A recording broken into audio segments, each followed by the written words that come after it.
قائد صاحب لیکن 27ویں آئینی ترمیم کرنی ہے اور آپ بڑے بڑے سٹیپس لے رہے ہیں کہ ججوں کو چھیڑنا ہے، NSC وارڈ کو چھیڑنا ہے، یہ کرنا ہے وہ کرنا ہے، آپ کو انگیج کرنا چاہیے پولیٹیکل فورسز کو.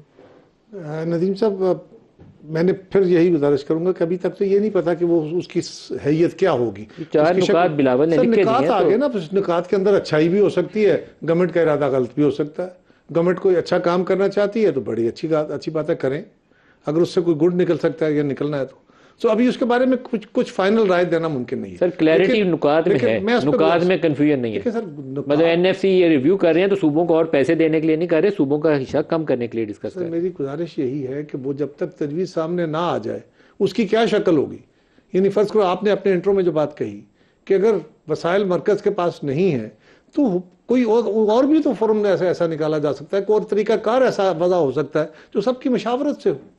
میں کسی بات کے بارے میں کوئی حتمی رائے بھی دے اس لیے نہیں پا رہا. سب کی مشاورت میں کیا PTI شامل ہے؟ سر میں اسی پہ آنے لگا کہ میری جماعت کی حتی الامکان یہ کوشش، میری کوئی لیڈرشپ سے بات نہیں ہوئی، لیکن میں آپ کو تسلی سے کہہ رہا ہوں کہ 26ویں ترمیم میں بھی ہم نے کوشش کی، اٹ واز پیپلز پارٹی جس نے مولانا فضل الرحمان کو بھی اور PTI کو بھی سب کو شامل کیا، اور PTI کی ساری باتیں جو چاہتے تھے وہ تسلیم کر لی گئیں. اور آپ کو یاد ہوگا مولانا فضل الرحمان صاحب کے ساتھ کھڑے ہو کے جو بیرسٹر گوہر صاحب نے پریس کانفرنس کی تھی اس میں انہوں نے شکریہ ادا کیا تھا کہ آپ نے ہماری ساری باتیں منوا دی ہے، لیکن ایون دین ہم ووٹ نہیں کر رہے، ہمیں مجبوری ہے، ہمیں حکم بھی ملا ہے. تو بھئی اگر آپ نے یہ کرنا تھا تو آپ کو مولانا فضل الرحمان صاحب کے ساتھ نیگوشیٹ کرنے کی کیا ضرورت تھی؟ وہ ایک آئینی بینچ والا ایشو تھا نا کنٹروورشل، اب تو پوری آئینی عدالت نہیں. میں ایک اور گزارش کرتا ہوں جی، یہ جو ابھی میرے بھائی نے بھی کہا کہ جوڈیشری کو نوازا جا رہا ہے، میں باقی چیزوں کے بارے میں تو اگر آپ چاہیں گے تو میں اس پہ بات کر دوں گا، لیکن جوڈیشری کو نوازے جانے کا تعلق اگر تو آئینی عدالت سے ہے تو ایک طرف تو آپ کہہ رہے ہیں کہ یہ جو عدالتی پروسیس ہے یا اس کے جو اندر جو امینڈمنٹس ہیں یہ بڑے نقصان دہ ہیں اور عدالتوں کے اختیارات سلب کرنے کے ہیں. دوسری طرف آپ کہہ رہے ہیں ان کو نوازا جا رہا ہے.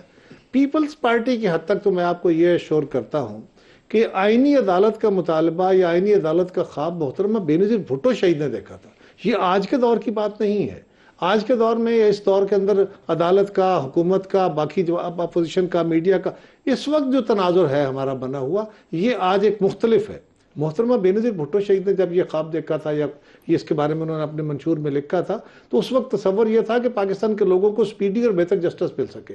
اور یہ جو آئینی عدالت ہے یہ آئینی بینچ نہیں، آئینی عدالت اپنا کام کرے اور سپریم کورٹ اپنا کام کرے تاکہ جو نارمل روٹین کے کیسز ہیں وہ لوگوں کے پینڈنگ نہ ہو، وہ دادے کا کیس پوتا جو ہے وہ نہ آ کے بھگتتا رہے.